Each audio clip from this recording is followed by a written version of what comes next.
Friends, welcome to my channel. இன்னைக்கு இந்த வீடியோல நம்ம என்ன பார்க்க போறோம் அப்படின்னா கோதுமை ரவா உப்புமா தான் பார்க்க போறோம். நான் இன்னைக்கு இதை ரொம்ப ஈஸியான மெத்தட்ல குக்கர் யூஸ் பண்ணி பண்ண போறேன். வாங்க இந்த கோதுமை ரவா உப்புமா எப்படி பண்றதுன்னு வீடியோல பார்க்கலாம். அதுக்கு முதல்ல ஒரு அடிகனமான கடாய் எடுத்துக்கோங்க. அதுல 1 ஸ்பூன் எண்ணெய் ஊத்திக்கோங்க. எண்ணெய் ஹீட் ஆனதுக்கு அப்புறமா 1 கப் அளவுக்கு கோதுமை ரவா நான் ஆட் பண்றேன். நல்லா ஃப்ரை பண்ணிக்கலாம். அடுப்பு மீடியம் ஃப்ளேம்ல வச்சு பொறுமையா ஃப்ரை பண்ணி எடுத்துக்கோங்க. நல்ல கோல்டன் கலர்ல வரணும், அந்த அளவுக்கு இதை ஃப்ரை பண்ணி எடுக்கணும். இப்போ இது நல்லா ஃப்ரை ஆயிடுச்சு, இது எடுத்துடலாம். அடுத்து அடுப்புல ஒரு குக்கர் வச்சுக்கோங்க. அதுல 3 ஸ்பூன் அளவுக்கு எண்ணெய் ஊற்றணும். எண்ணெய் ஹீட் ஆனதுக்கு அப்புறமா 1/2 ஸ்பூன் கடுகு, 1/2 ஸ்பூன் உளுந்தம்பருப்பு, 2 ஸ்பூன் கடலைப்பருப்பு, இது எல்லாத்தையும் போட்டு நல்லா ஃப்ரை பண்ணிக்கோங்க. இது எல்லாமே நல்லா ஃப்ரை ஆனதுக்கு அப்புறமா கட் பண்ணி வச்சுக்க இஞ்சியை நான் ஆட் பண்றேன். காரத்துக்கு ஏற்ற மாதிரி பச்சை மிளகா அதையும் ஆட் பண்ணிக்கோங்க. கொஞ்சமா கருவேப்பிலை ஆட் பண்ணிக்கோங்க. இது எல்லாத்தையும் சேர்த்து நல்லா ஒரு தடவை மிக்ஸ் பண்ணிக்கலாம்.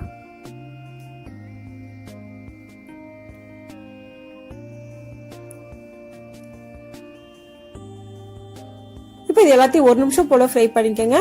இப்போ நல்லா ஃப்ரை ஆயிடுச்சு. இது கூட கட் பண்ணி வச்சிருக்க வெங்காயத்தை ஆட் பண்ணிக்கலாம்.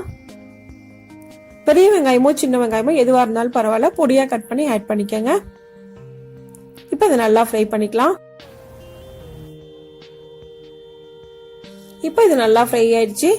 வெங்காயம் இந்த அளவுக்கு நல்லா ஃப்ரை ஆனதுக்கு அப்புறமா இது கூட பொடியா நறுக்கிற தக்காளி ஆட் பண்ணிக்கோங்க. நான் மீடியம் சைஸ்ல ஒரு தக்காளியை பொடியா கட் பண்ணி ஆட் பண்ணிருக்கேன். கூடவே 1/4 ஸ்பூன் மஞ்சள் தூள் ஆட் பண்ணிக்கோங்க. இது எல்லாத்தையும் சேர்த்து நல்லா ஃப்ரை பண்ணிக்கலாம். தக்காளி நல்லா பேஸ்ட் மாதிரி ஆகணும், அந்த அளவுக்கு ஃப்ரை பண்ணிக்கோங்க. இப்போ இது எல்லாமே நல்லா ஃப்ரை ஆயிடுச்சு. இப்போ இது கூட நம்ம ஃப்ரை பண்ணி வச்சிருக்க கோதுமை ரவையை நம்ம ஆட் பண்ணிடலாம். எல்லாத்தையும் சேர்த்து நல்லா மிக்ஸ் பண்ணிக்கோங்க. 1 நிமிஷம் போல எல்லாம் ஒன்னா மிக்ஸ் ஆகிற அளவுக்கு மிக்ஸ் பண்ணணும். இப்போ நல்லா மிக்ஸ் பண்ணியாச்சு. இப்போ இது கூட 1 கப் அளவுக்கு ரவைக்கு 3 கப் அளவுக்கு தண்ணி ஊற்றணும். நீங்க எவ்வளவு ரவை எடுக்கிறீங்களோ அதுக்கேற்ற அளவுக்கு 3 பங்கு தண்ணி ஊற்றிக்கங்க. தேவையான அளவுக்கு உப்பு சேர்த்துக்கிறேன். எல்லாத்தையும் சேர்த்து நல்லா ஒரு தடவை மிக்ஸ் பண்ணிக்கலாம். நான் இன்னைக்கு 1 கப் ரவை எடுத்திருக்கேன், அதனால 3 கப் அளவுக்கு தண்ணி ஊத்திருக்கேன். நல்லா ஒரு தடவை மிக்ஸ் பண்ணதுக்கு அப்புறமா குக்கரை மூடி போட்டு மூடி வச்சிடலாம். குக்கரை மூடி போட்டு விசில் போட்டுக்கங்க. இப்போ இதை மீடியம் ஃப்ளேம்ல வச்சு 2ல இருந்து 3 விசில் வரைக்கும் நல்லா வேக வச்சு எடுத்துக்கலாம். இப்போ 3 விசில் வந்துருச்சு, நம்ம அடுப்பை ஆஃப் பண்ணிடலாம். ப்ரெஷர் போனதுக்கு அப்புறமா ஓபன் பண்ணி நல்லா மிக்ஸ் பண்ணி விட்டுக்கங்க. இப்போ நல்லா மிக்ஸ் பண்ணியாச்சு. இப்போ நமக்கு கோதுமை ரவை உப்புமா ரெடி ஆயிடுச்சு. இந்த ரெசிபி இதே மெத்தட்ல நீங்களும் செஞ்சு பாருங்க. இந்த வீடியோ உங்களுக்கு பிடிச்சிருந்தா லைக் பண்ணுங்க, ஷேர் பண்ணுங்க, கமெண்ட் பண்ணுங்க. மறக்காம சேனலை சப்ஸ்கிரைப் பண்ணுங்க.